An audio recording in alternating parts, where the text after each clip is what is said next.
They don't have enough time to bring COVID back before the election, do they? Will that be their October surprise? COVID cases are going to start to surge. I've got some dear friends who have COVID right now. They're pretty sick, don't feel good. It's not fun, but it shouldn't be the universe-ending catastrophe that we made it out to be. In 2020, for example, it's hard to believe that all that happened and the whole world got put on hold.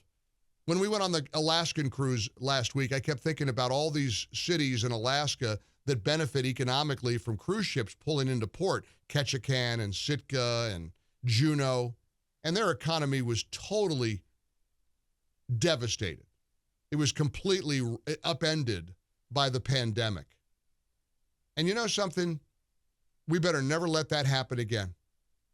I just saw the former White House COVID coordinator admitted in an interview, the vaccine mandate may have been a mistake. The vaccine mandate, maybe we shouldn't have done that. I also saw a video clip of Ben Affleck's daughter standing up at a Los Angeles City Council meeting demanding the return of mask mandates. She's some 18-year-old kid who's the daughter of a couple of movie stars, and she's demanding Los Angeles bring back mask mandates.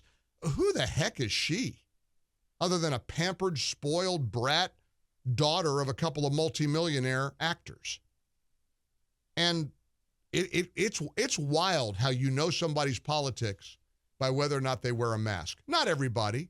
Maybe somebody wears masks if they're vulnerable, they've got cancer, or they're, got a compromised immune system. But as a rule, you know who they are if they're running around with masks on and being very nervous about the presence of COVID. None of us wanted to get it. I got it twice.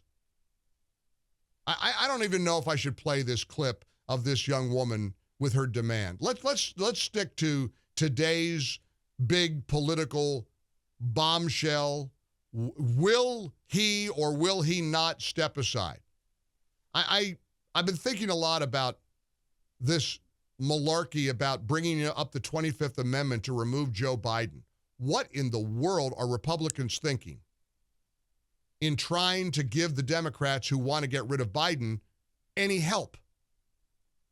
I saw Chip Roy has, is talking about the 25th Amendment.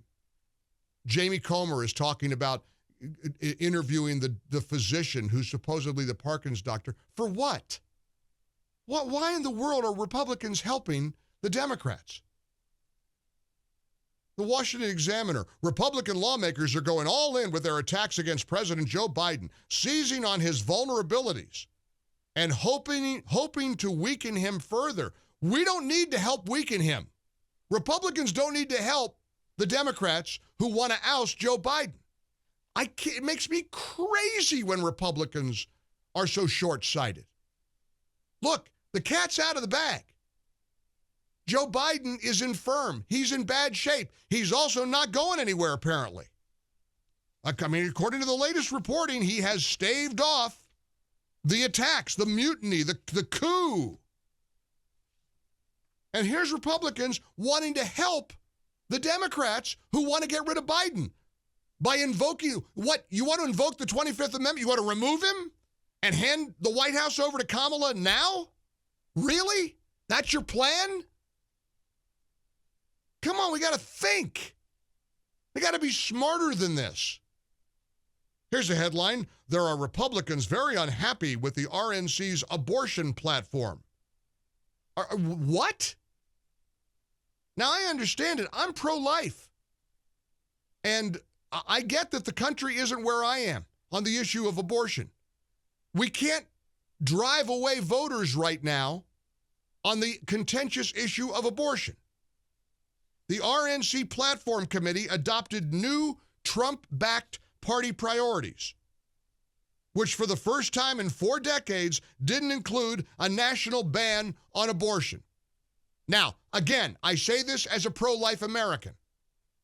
You advance an agenda that includes a national ban on abortion now we might lose on November 5th. The only chance the pro-life movement has is for Republicans to win.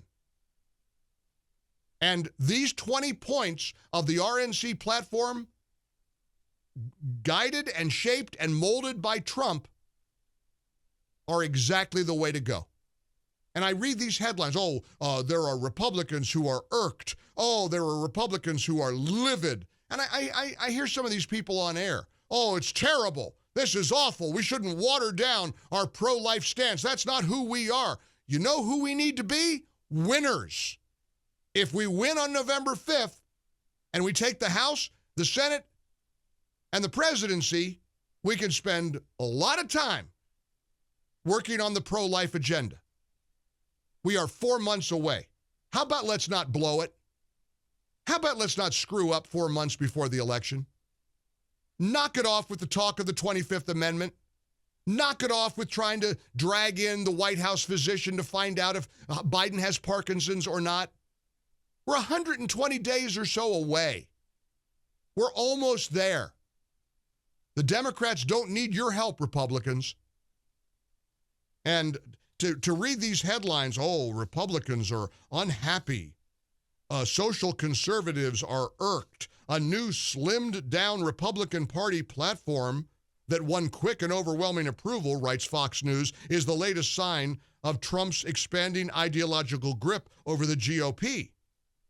Not all evangelicals were happy with the new document. Well, hey, evangelicals, get happy. We got 4 months to go. We have to win.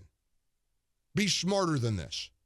Be smart enough to know that we have to be unified, and a national ban on. I'll never forget Lindsey Graham floating the idea of a national ban on abortion right before the midterm election of 2022. You want to know what helped prevent the red wave?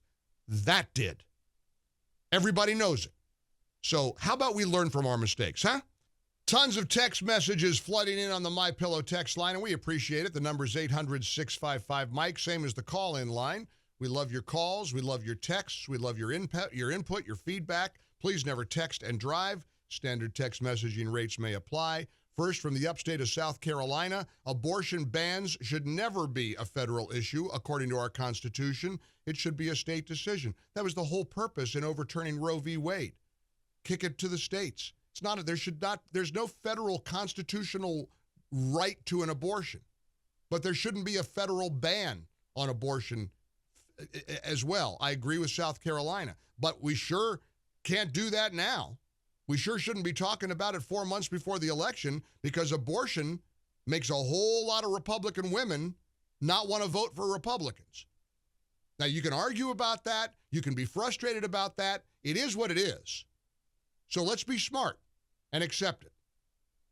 And here's a text from Illinois. The 25th Amendment should have come into play 3 years ago, not 4 months before the end of Biden's term. This talk about the 25th Amendment is insane.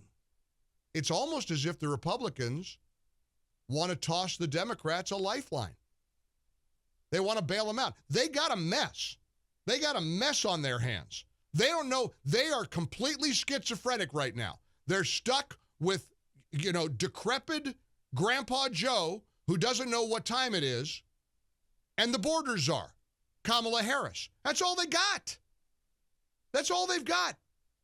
There's a very funny lady on social media named Conservative Mama. Maybe you follow her on X. I sure do. I learned about her a couple of years ago. She posted a video last night that is so funny, I have to share it with you. So check out the state of the Democrats. These are where the Democrats are today. Now, this is obviously satire. This is a social media influencer called Conservative Mama, who is very, very funny, and she sums up perfectly where the Democrats are right now. I don't even know what to say. I'm at a loss for words. I mean, he can't be the nominee. He's got to be the nominee. I mean, we really don't have any other options. I mean, he just had a bad night. One bad night, okay? I mean, let's be honest. That bad night exposed it all. All of it. Did he really say he was the first black woman to serve with a first black president? we can win this, okay? We can win. We just need to come together. We need to unite, okay? If we unite, we can win this. We can't win this. I mean, we really cannot win this if we stick with him, okay? Like, why is Trump being so quiet right now, too? I mean, we really need him to say something, and he's not saying anything. Seriously, we can win this. We just keep calling Trump a dictator and saying that he's a threat to democracy. No, that is not a good idea. We need Obama. We need Obama and Clinton, the Clintons, to just in unison come out and tell Biden that he needs to just step off the stage. Like, that's what we should do. That's what we should do. We got to do it. Let's do it. Let's do it. Let's do it. Come on. That's the plan. But then we have Kamala, the border czar. She's going to be the nominee. Like, really? Just repeat it over and over. Democracy, democracy, dictator, dictator. You know, like, come on, it's easy. Yeah, she has to be the nominee because she keeps the money. If we get somebody completely new, then we lose all the money. Oh, this is so bad. This is so bad. But we're gonna be fine. We're still using mail-in ballots and the voting machines. Okay, like it's gonna work out. It's gonna work out. Is she good or what? If you want that video clip, we'll send it back to you through the MyPillow text line. Just text MAMA to 800-655-MIKE, and we'll send it to you free of charge. It's a service of the Mike Gallagher Show. Just text MAMA to 800-655-6453, and we will send you back that hilarious clip that conservative mama produced for social media. Again, mama, and we've got it covered both ways, spelling M-O-M-M-A or M-A-M-A. Just text mama to 800-655-6453. We'll send it back to you. Let's go to the Twin Cities of Minnesota, where Paul is standing by. How you doing today, Paul? Hi, Mike. Great show as always. Thank you, sir. Listen, we disagree on this issue. I'm with Lindsay. We have acquiesced far too often to the other side and numerous policy areas, public policy areas. And quite honestly, this is one, if you fall for something, you'll stand for nothing. And I think it's time. This is an issue that I'm in my 60s. I think you and I are the same age. It's been my lifetime. And I don't understand it. And I think if the public was to be taken directly, honestly, most people would say it's wrong to abort a child. The vast majority of Americans are not where you and I are, and I respect your passion, but I'm absolutely baffled at how short-sighted you're being, Paul. I don't understand this. In fact, and hear me out for just a moment, because I want to take a lot of time with you on this, because you're a kind person, and you're obviously right on the issue. I'm not disagreeing with you on the merits of this issue. Do you remember 2022 and what happened? There was a red wave guaranteed, and the Supreme Court rightfully overturned Roe v. Wade, which was something that we pro-lifers have been praying for decades. And Trump got that done. That got accomplished. That was wonderful. But what it also did was it destroyed the guaranteed red wave. And then Lindsey Graham came along and said, we got to have a federal ban on abortion. And my phone line for days was filled with Republican women saying, I will never vote for another Republican candidate again if this happens. Whether we like it or not, Paul, we're not where the majority of Americans are. And if we keep banging this drum, we're going to lose in 4 months. Do you want to win? Do you understand the significance of winning on November 5th? Let me finish my question. It's an important question. Do you understand the significance of the need to win on November 5th in order to continue to enact strong pro-life protections? This is the whole issue, my friend. I don't believe that by winning, it's going to guarantee us that we're going to get to where we need to be. Well, we're going to be a lot better off with pro-life Republicans in legislative positions than Democrats. You think we're not going to... You don't... Look at what happened with Roe v. Wade, with a Republican president. We're on the same page there. It's just the strategic and tactical approach. Right, and that's well, of course we differ, because I say this with love. You're wrong, Paul. You're wrong. If you're going to talk strategy, then the last thing we need to be doing is advocating for a federal abortion ban 4 months before the election. You're wrong. Tactically, we must win. Do you not know how volatile this issue is for voters? We run the risk, my friend, of turning away. I'm not going to turn away from Trump, okay? Donald Trump is the best option we have. Well, then follow his lead on this, because you and he are definitely not in agreement on this at all. You are out of step with how Trump feels on this, and I agree with you. We ought to pay attention to how he feels on this. We're going to win this thing if we're smart. Thanks, Paul. Sorry, we'll have to agree to disagree.